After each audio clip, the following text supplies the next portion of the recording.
जय हिंद दोस्तों। तो कैसे हैं आप लोग। मैं रितेश रंजन आप लोग के लिए क्लास 12 का एक पद खंड का चैप्टर सूरदास के पद का जितना भी मोस्ट बीबीआई ऑब्जेक्टिव प्रश्न है उसको मैं लेके आया हूं। और एक वीडियो पहले मैंने बनाया था जिसमें मैंने ऑब्जेक्टिव प्रश्न बताया था। इसमें इस चैप्टर से जितना ऑब्जेक्टिव बन सकता था तो उसका लिंक मैं डिस्क्रिप्शन में दे दूंगा, तो आप लोग उसको भी जाके देख सकते हैं। और इसमें केवल मैं मोस्ट बीबीआई प्रश्न ही बताऊंगा, ठीक है। तो पहला प्रश्न है 1 नंबर हम लोग का, सूरसागर के कवि हैं। सूरसागर के कवि हैं, तो सूरसागर के कवि कौन हैं? तो सूरसागर के कवि हैं सूरदास। सूरसागर के कवि हैं सूरदास। इसका सही आंसर हो जाएगा क, ठीक है। ऑप्शन क सही है। 2 नंबर प्रश्न है हम लोग का, इनमें से सूरदास की कौन सी रचना है? इनमें से कौन सी सूरदास की रचना है? इतना जो ऑप्शन दिया हुआ इनमें से कौन सी सूरदास की रचना है?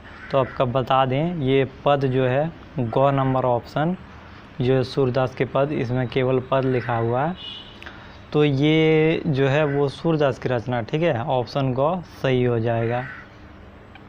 अगला प्रश्न है हम लोग का 3 नंबर प्रश्न है, सूरदास किस भक्ति के कवि हैं? सूरदास किस भक्ति के कवि हैं? तो इसका सही आंसर हो जाएगा हम लोग का ऑप्शन क, कृष्ण भक्ति, ठीक है। सूरदास जो है वो कृष्ण भक्ति के कवि हैं।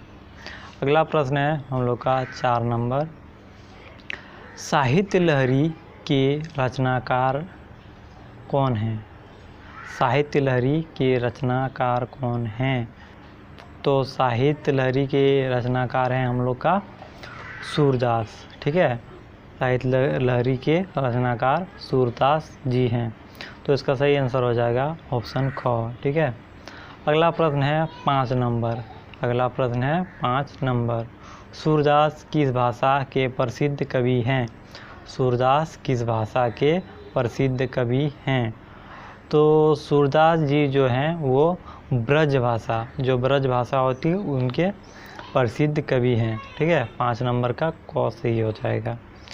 अगला प्रश्न है 6 नंबर का हम लोग का, सूरदास की रचनाओं की भाषा क्या है?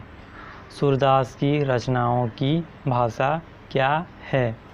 तो आपको बता दें, सूरदास की जितनी भी रचना है वह ब्रज भाषा में है। सूरदास की जितनी भी भाषा है वह ब्रज भाषा में है। अगला प्रश्न है हम लोग का 7 नंबर, ठीक है। अगला प्रश्न है हम लोग का 7 नंबर। 7 नंबर प्रश्न क्या है? सूरदास के गुरु का क्या नाम था? सूरदास के गुरु का क्या नाम था? तो सूरदास के जो गुरु थे उनका नाम था वल्लभाचार्य, ठीक है। वल्लभाचार्य सूरदास के जो गुरु थे उनके नाम था। अगला प्रश्न है 8 नंबर, सूरदास किस मार्ग में दीक्षित हुए? सूरदास किस मार्ग में दीक्षित हुए? मतलब सूरदास किस मार्ग में ज्ञान अर्जित किए? तो इसका सही आंसर हो जाएगा हम लोग का ऑप्शन ग। सूरदास जो है वो पुष्टि मार्ग में दीक्षित हुए। सूरदास जो है पुष्टि मार्ग में दीक्षित हुए। इसका सही आंसर हो जाएगा ग। अगला प्रश्न है हम लोग का 9 नंबर। 9 नंबर प्रश्न है, वल्लभाचार्य के मिलने के पूर्व सूर किस भाषा में पद गाते थे? वल्लभाचार्य के मिलने से पूर्व सूर किस भाषा में पद गाते थे? मतलब जो सूरदास हैं, वल्लभाचार्य जो अपने गुरुज हैं, उनसे मिलने से पहले जो पद है उसको किस भाषा में वो गाया करते थे, ठीक है।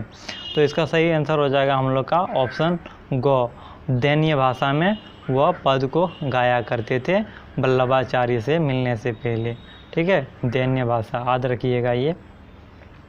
अगला प्रश्न है हम लोग का 10 नंबर, द्वितीय पद में किस खाद्य पदार्थ का उल्लेख नहीं हुआ? द्वितीय पद में किस खाद्य पदार्थ का उल्लेख नहीं हुआ है? इसमें पूछा गया है नहीं हुआ है, ठीक है। हुआ का नहीं पूछा, इसमें नहीं हुआ है किसका वो पूछा गया। तो इसका सही आंसर हो जाएगा ऑप्शन घ, अपुम का जो है उल्लेख नहीं हुआ द्वितीय पद में, ठीक है। ऑप्शन ग सही होगा, याद रखिएगा। अगला इस वीडियो का प्रश्न है और इस वीडियो का लास्ट प्रश्न जो है वो है तमचूर। तमचूर का अर्थ क्या है? तमचूर